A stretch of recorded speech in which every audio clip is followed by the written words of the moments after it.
Para ako nasa studio nila eh. Para ako nandun sa gitna ng recording. Wala na. Finish na. Grabe naman to. Grabe. Nagets ko na. Ang linaw. Sobrang linaw. This thing is gonna be on my bucket list. Nice. Akin na to. Noticeable ka agad yung ano. Ganda ka agad yung tunog.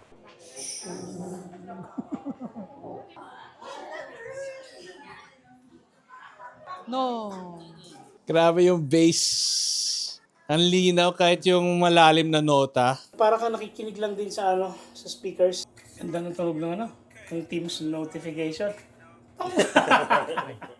Hey, welcome to Project Beats and welcome to a new series, the Headphone Series. As you know, I am a big gearhead and lately, well, more like for a long time now, my obsession is, if you will, headphones. So in this new series, I'll talk about headphones, mostly for studio work. I have done a couple of IEMs and headphone reviews way back. So I'm restarting it as a series focusing on mixing and producing. The Coffee Chat interview series will keep going. I'll keep uploading new ones as I'm able to interview artists, producers, and musicians. To start off this new series, I thought I'd get some of my musician friends' reaction to my headphone mixing and mastering setup. It's not hi-fi per se, but more like a reference grade setup. There isn't really any goal here. I just thought it's a fun video. I'll tell you the price of the whole kit later, but I thought it's interesting to see different reactions and perspective given their different backgrounds. Also, apologies in advance for some of the background noise. Some of the environments we shot on isn't really an ideal spot for listening because it's an open back headphone. But yeah, let's begin. Ganda. Mas may bass siya kaysa dun sa Sundara. Masyadong bright nga itong compared dun sa LCDX.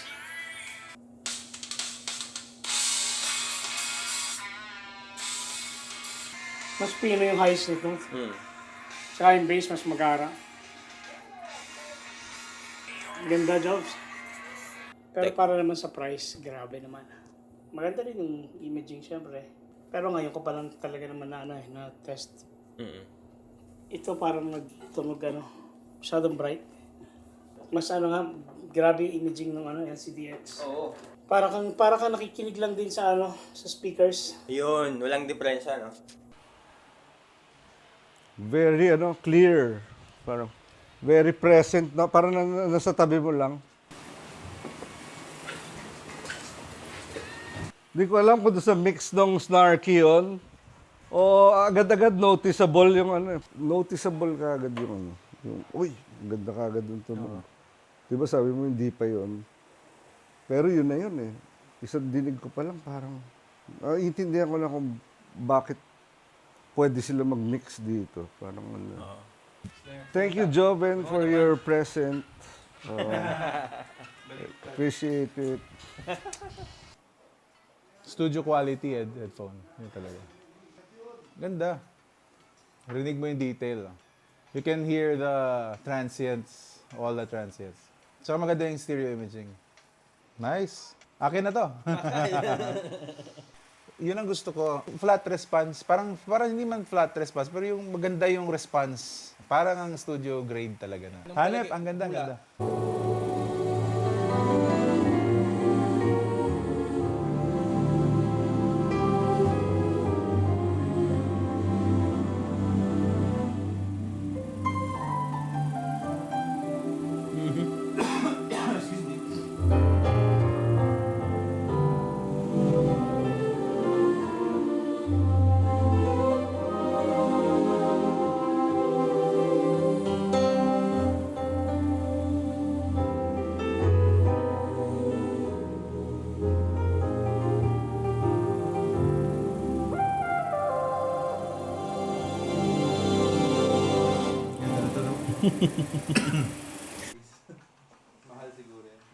Hanep.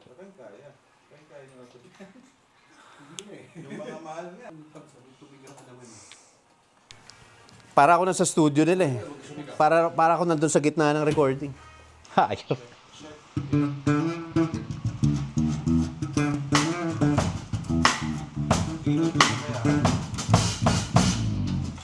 Hayop. Ibang klase to. Wala eh, parang sobrang it's hindi ko ma-explain. Walang words eh. I mean, iba talaga when I first heard it, yung sa Snarky ba? Snarky. Para ko nasa gitna nung recording. As in, the detail, space, lahat. Para ka nandun sa loob talaga. Hayop.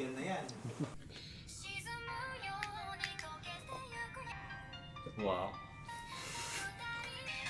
Oh.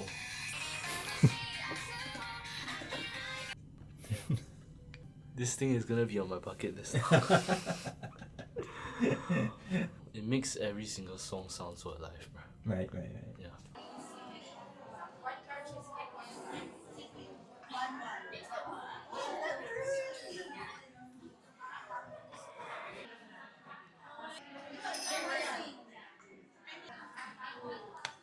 Sobrang enhanced nung listen experience. It sounds so different. Yung pinapakinggan ko palagi. Choir recording with organ. Yung mga recordings nila, they really consider yung space ng cathedral or ng church din. Yung sound engineers, they know how to record the space as well. This is the first time na I heard yung effect nun. Grabe yung depth. Like, you know na it's a huge place. Yung first, pa lang parang, it's so different from when I listened to it. I wish I had this, tsaka, na parang sa bahay lang, trip lang. Ganda.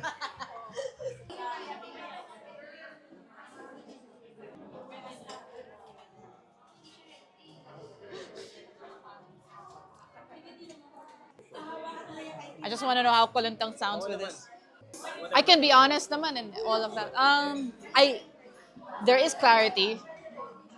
Parang tulad nga nung sinabi ni Carl, ang dami mga detalye na makukuha, maririnig mo.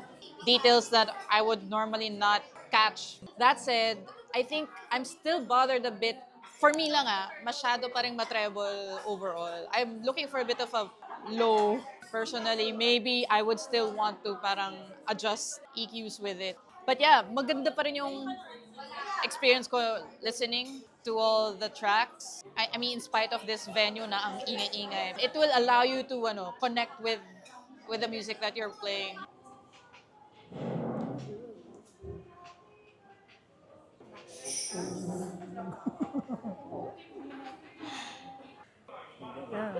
The separation, you can hear the separation of all instruments.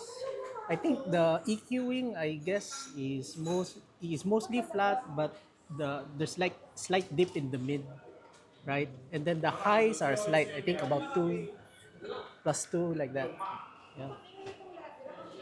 Overall, the experience is nice. So, very good. This is going to be one of those things I don't want to know how much it costs.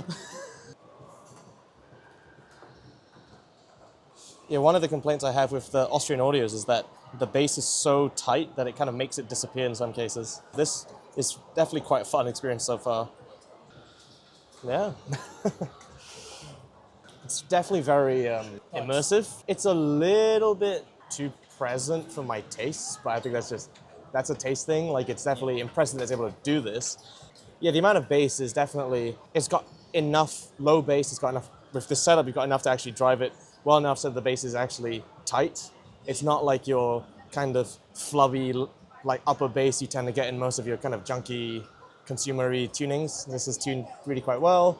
In fairness, I almost never listen to music with vocals these days, so I don't have a good reference for that. But now also comparing like the two other tunes I heard before, right? So the Lionel Lewinki one I really quite enjoy because it's got Derek Hodge on bass, and again, it's just a good test of that sub bass, and it definitely got a really good amount of that. The other one I pulled up was Scott Kinsey's Lies with Hadrian Farrow on bass on that one.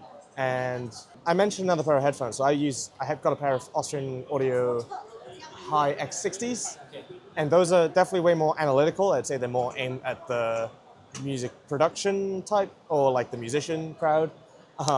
But that one almost made the bass disappear in the mix because it was just so whatever, whereas this has that little bit of, it gives enough bass to make it interesting and lively and also closer to what it would be like if you were in the room of this rather than just being a pure representation of what the actual signal is. I mean, overall, this is, you know, not the quietest room to be listening to, but it's still like, but it still sounds, you know, really quite good. Like, the detail is, I mean, obviously really quite good, very, very apparent.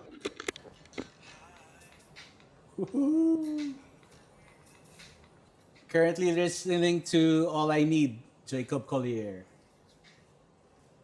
First comment lang, narinig ko yung fingers sa string detail. Ang linaw, sobrang linaw.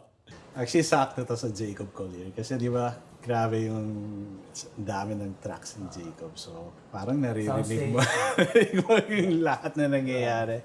Parang sarap sumipra dito. Feeling ko tama yung sipra mo pag ito. I'm gonna try something else. Let's try Glasper. Ang ganda rin ng tamang term yun, Joven. Separation, di ba? Parang, imaging. So parang if you focus sa piano lang, marinig mo yung piano. Tapos if you want to focus on the drums or the guitar, malinaw pa rin. Yun. Separation, yung ano. Ganda. I mean, I'm listening to Over. Yeba. One of my favorite songs din sa yung album na to. Ngayon ko lang siya narinig na ganito kalinaw. Sorry, it's my dog. I'm just gonna play again. Ganda. Hirap bumalik sa AirPods, ah. Snarky Puppy tayo. Linaw lahat. Grabe. Yung ghost notes ng snare na rin. Yung sa dami na nangyayari, rinig pa rin. Yeah, even yung hi-hat eh. Madi-distinguish mo yung pattern ng hi-hat eh. Hindi lang yung... Usually naman lost na yun sa mix, di ba? Pag ano na. Minsan para sa akin, parang almost na-imagine mo kung anong drum head yung gamit eh. Halos Yeah. Well, yun. I mean, ganda. I mean, I've tried a couple of, nag-try na rin ako ng mga maganda rin before. But this is up there. Wala na. Finish na.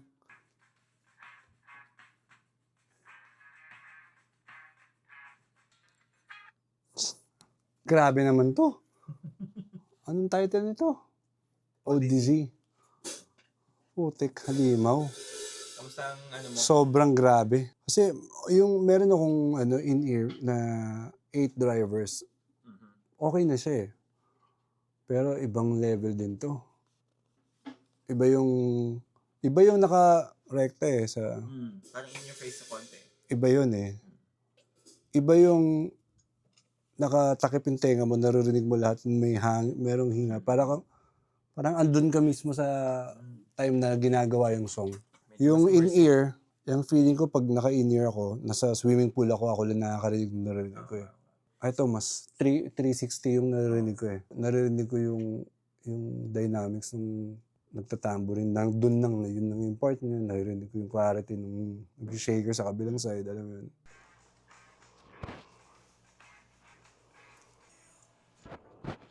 Flat? Hindi naman to flat, no? Reference grade. Okay. Pero pag reference grade, hindi pwede gamitin for, mixing, ganyan.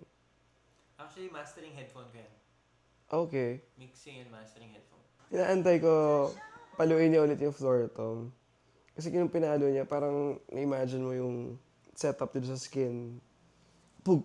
Okay. Muffled floor tom siya, tapos parang naisip mo ko yung skin sa gamit. Halos yung level na parang ma-imagine mo kung anong ginamit na skin. Grabe. Kahit symbols eh, parang lumalabas eh. Grabe. Ang clear nung tremolo nung organ, yung pagpan. Grabe. Parang nasa harapan mo yung amp. Ang galing din ng recording. Naisip mo na naka left and right siya. Grabe.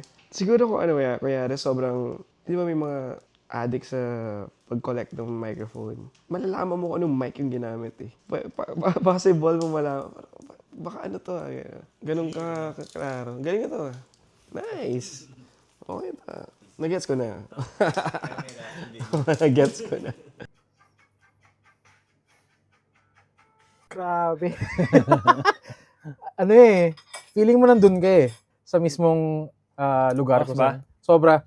Akala ko kasi scam siya na pag sobrang mahal na ng gear or yung mga audio files na parang ang mahal na mga binibili. Akala ko parang Placebo. placebo effect pa siya, alam mo yun. Pero gets ko na. Kaya parang delikadong lason to. na hobby na pwedeng mag-dive in. Kasi grabe yung definition, everything parang.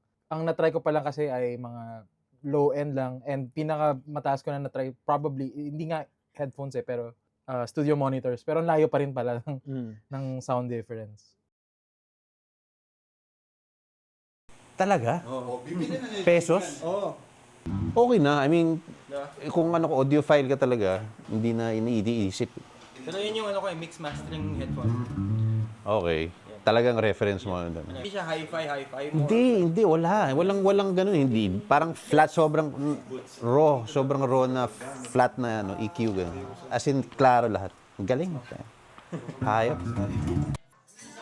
Ha? Sige. Okay. Woo. I was way off talaga. In both. No. Ang mahal. Okay, wow. Kung value for money, siguro mas ito yung bibiling ko. Ewan ko. Nice. Pero yung construction kasi. Kaya akala ko yung 100K. Sayang ba yun? Isipin mo naman. Ang price nito? Ang mahal. Pero naman for the sound, grabe. Well, I would say pwede naman. Maganda, masarap talaga sa tenga. Naalala ko yung panahon nung paglabas ng mga bagong drivers nung Ultimate Ears. Pero ito ibang klase dahil isolated Open back. Ginagawa ko tong substitute for Speaker. Pwede. monitors. Naalala ko nga tunog ng Neumann. Yun yung niya. Yung peg niya. Kumbaga Alternative. Katunog Yun yung naalala ko. Maganda talaga. Hindi nga. Talaga? Hindi yan yung top of the line. Okay. Pero Hindi pa ito tapos. ang sacrifice dyan is yung weight. Medyo mabigat. Yeah. Long listening. For sure. I was thinking nga parang above 100 for sure. Yun yung ko. Wow. Anyway, congratulations on your headphones. And your dock. Is 1.8. Well worth it naman. Hindi na ako magugulat na bakit 1.8 siya. Okay, so the setup is Odyssey LCD-X. At the time of recording, which was December 2024, it was priced around 1,899 Singapore dollars here in Singapore. So direct conversion translates to about 83,000 pesos. Then the travel DAC that I have is the Mojo 2 by Chord Electronics. Retail is about 799 SGD, so about 35,000 pesos. It may be cheaper depending on where you get it from. Also, they go on sale from time to time. Right, so just a bit of desk tour of what I use for mixing. I have the Hugo 2. This is also my DAC for not just for the headphone, but for the Kali as well. So main mixing headphone is this, LCD-X by Odyssey. And then I reference it or I A/B it against my Kali Innate. I have a switcher here, Heritage Audio Baby Ram. This is just to switch between mixing mode and recording mode or tracking mode. So allows me to switch to the Hugo and the Audient headphone app. Then a main interface for tracking. I do have a couple more phones here. Lately, I'm going back with the Sennheiser HD650 for main mixing, like just vocals and mids focused mixing. That's my go-to basically. This one's a GOAT, especially for the price. I'll talk about that more in the upcoming series. And I have a new one that I recently got. It's the Dan Clark Audio DCA. This is the Eon X Drop. That is my only close back headphone. This tiny headphone amp, Mojo 2 by Chord. It's really powerful. It can power all my power-hungry headphones, no problem. I won't go too much into the detail because that will be in the next few episodes. But for the Mojo 2, it has a bit of EQ that I can correct the DCA width right on the amp itself. So saves me a lot. Also has crossfeed like the Hugo 2, but I'll talk more on the other details on the coming videos. Let me know if you have questions so I can answer them on the following video. Right, so let me know what you guys think of this new format. I have a couple of videos lined up already. Can't wait to show you guys. I will leave you with some deep cut conversations I had with them about music, mixing, and all that. But yeah, see you guys in the next project. Kaya tinanong kita agad kanina kung okay siya for monitoring for mixing and ano. Kasi parang, pwede to, sobrang ganda. Parang gano'n. Flat. So, okay na isa. Galing eh. Ano to? LCDX. No, iba sobra. Lalo na yung panning. Siyempre, every instrument, ipapaan nila different. So parang, may mga nagmi-mix kasi, kunyari, may mga producer or audio engineer, pinapaan nila yung drums or the rest of the band, how you watch them live. Audience perspective. Audience perspective. So parang nakikinig, parang live. So yun, sobrang clear, diba? Unlike sa ibang headphones, parang okay, alam mo lang. Tsaka galing Spotify, di ba? This is Apple Music. Apple Music. Okay. Isa pa yun, okay. Yeah. Tapos yung playlist ko na to, puro mga high-res. Okay, kaya din. Grabe yung bass. Ang linaw kahit yung malalim na nota. Hina bigla. Paano headphones ko? Katodo na. Nakakasar. Joven naman eh. Ang layo, Brad. Close ba to? Open? Open, no? Naman eh. Last Gusto ko lang ma-compare yung aking. Layo na. Wala. Tama ka. Yung wide, tama ba yung term ko? Yung wideness nito. Mas soundstage, yeah, you can, para siyang like, dito yung, each instrument ganda ng spread out eh. So you can really distinguish. Dito, maganda, kung nilakasan ko, nag-ano din. Pero this is more of, yung, it's more, glued together in the sense na, like ito, may like itong song sa Illusion. Basta may mga arpeggiator na naririnig sa likod lang eh. Di ba? Dito maririnig mo but siya, yung parang likod lang, yung parang faint lang siya. So naka-blend na. Ito parang madidistinguish mo lahat ng nota if you listen to it one by one. So wala na. Sira na yun. Pero wow, 85K, sobrang worth it to. Wala, mas hindi naman ako pro mixer, pro master person. Actually, hindi nga ako ma-master. Yeah, I mean, if I was gonna go that path, will seriously consider getting the. Wait, let's just try one more song na hindi dua.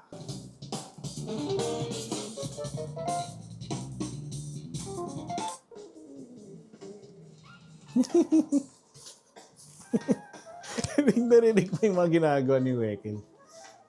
Ayop.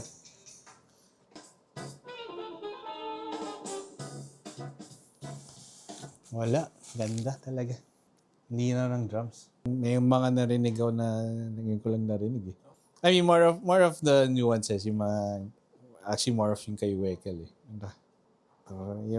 I mean, alam mo yung ginagawa niya, pero mas lang talaga, mas rinig, mas detail dito. Yeah, I mean, rinig naman dito, kaya lang, lang talaga, mas malinaw lang talaga dito. Diba, parang kunwari, happy na ako sa keyboard ko, tapos nakatry ako ng mas magandang keyboard, ang hirap bumalik. Ito parang chippy pa yung itsura. Plastic. Lamid. Medyo mababang highs nito, no? Tama ka nga. Para mas ano ba sa mixing niya. Kasi Yung isa parang hi-fi, medyo hi-fi yung tunog ng LCDX. Pero parang mas nag-enjoy ako sa LCDX. Oo naman.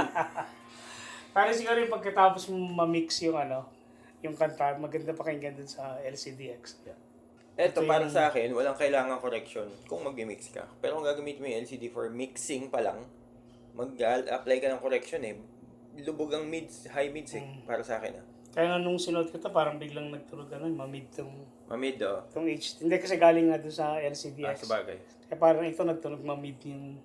Sa graphs, yung HD, mas flat. Hindi, kaya nga, kasi nga isa hi-fi yung tunog, naka-boost yung highs sa Kaya pag bigla kang lumipat dito, parang feeling mo parang nakatusok naman yung mid kasi Oo nga. flat lang nga. Although, di ba benefit kung mixing kasi gusto Oo, mong yun nga. malinis yung mids Yun mo, nga. di ba? Focus ka muna doon, parang ganun first stage. Magkano HD? Lagi naka-sale yan eh, parang $300 ko nakuha yan. Lagi ganun naka-sale. din pala, no? Mura lang. Parang kaparehas ng hi-fi man. Although, syempre nasasanay naman tenga natin, di ba? Tama ba? Pag nag-mix ka, nasasanay ka sa gamit mo. Di ba nga si si Andrew Sheps daw yung Sony na 90. Pero, naman daw yun. Oh, syempre kasi ang sama Siyempre, ng tunog nun eh. oo. Kasi hindi yata Ngayon, talaga siya nag-audition na si Nakita Chefs, mo? talaga. Ay, siguro nung na-try. Mm. Pero nga, sabi nila, yung una, hindi siya fan talaga ng headphone mixing. Siyempre, old school. Hindi, kung kailangan nyo lang naman daw yata pagka... Pero kung, halimbawa, isang headphone yung kukuha ko, siguro Isahan. yung LCDX nga rin. Kung meron kang i-google. Sa akin, tama ba palagay mo? At ito yung opinion ko. As, kumbaga parang, hindi pa naman ako sobrang experienced, seasoned na mixing engineer. Hindi rin naman ako. Huwag kayo maniwala dyan kay Boy. Para sa akin, ito opinion ko. Kung headphone mixing purely, pang AB na lang ang speakers eh, sa akin. Pero, magsisimula ako ng first stage ko ng mixing sa HD 650. Finish ko lahat siya. And then, tsaka ako i-refine sa mastering yung, i-add ko yung details ng low and yung, kumbaga, yung parang brightness niya, yung crisp sa top end. Gamit ko naman yung LCDX. Parang yun yung gusto kong gawing proseso. Anong palagay? Pero Ang palagay maganda rin kasi mag-mix sa tingin ko dun sa LCDX. Kasi pag habang pinapakinggan mo siya, parang wala ka suot na headphone eh. Parang ka nag-mix sa speakers lang din eh. So, i-take consideration na lang yung yung ma-highs nga siya. So, kailangan mo mag-ano lang din. Mag-ingat correction. din sa, correction or mag-ingat na lang din sa pag-boost ng mga frequencies na yun. Dahil alam mong, okay lang mo siguro i-boost kasi ma-highs nga siya. So, doon naman papasok yung... Pwede rin correction siguro nga. Oo nga. Sonar works, no? Ang maganda, ang gusto ko dito sa Mojo, may crossfeed na siya. Kaya siya tunog ng Anong speaker. crossfeed yung sa gitna? Diba Yung pag- left at right, pwede niyang pag-anahin? Di ba pag nakikinig ka sa speaker, yung right mo, naririnig din yung left Oo. speaker. Ano yung may siya? May balance siya nun? Oo, meron siya dito. Meron Saan siya. nakaset ngayon? Naka-middle siya. I think, ito pa yung mode. Ayan, naka-middle siya green. So, ito wala, zero. May ibang preset lang o ano? Is yung teka guys, papakita ko sa inyo. Ayan, ito. Green is moderate, medium na crossfeed, and then high. Nandun lang ako sa gitna lagi. Sineset ko na yan ng ganyan. So, ibig sabihin, finifeed niya yung left side, dun sa kanan mo, konti, para may delay ng gano'n. Para may emulate niya yung...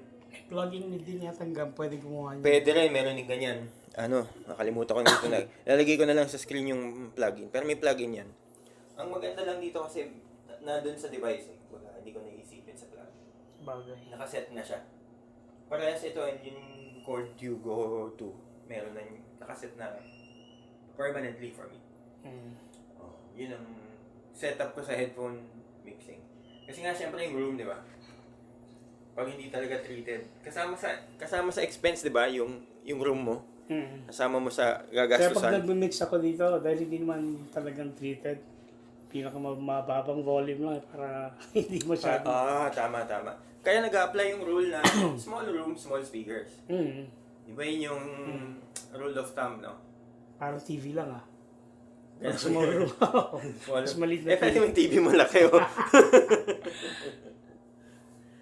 Pero yun ang pag tatanungin mo yung, pag mag-i-inquire ka sa shops, diba? Sasabihin nila, gaano ba kalaki yung room mo? Unang tanong. Pero ang kaso naman dun sa pag masyadong maliit naman yung speakers, baka wala namang masyadong bass na hindi magpo-produce ng loads. Agree, yes. Pero, modern technology, may maliliit na speakers that can give you lows, or you can add a small subwoofer. Pero it will introduce another set of problems, di ba? Pero ang so far na nakikita ko na magandang maliit na speakers would be yung Kali UNF. Barefoot.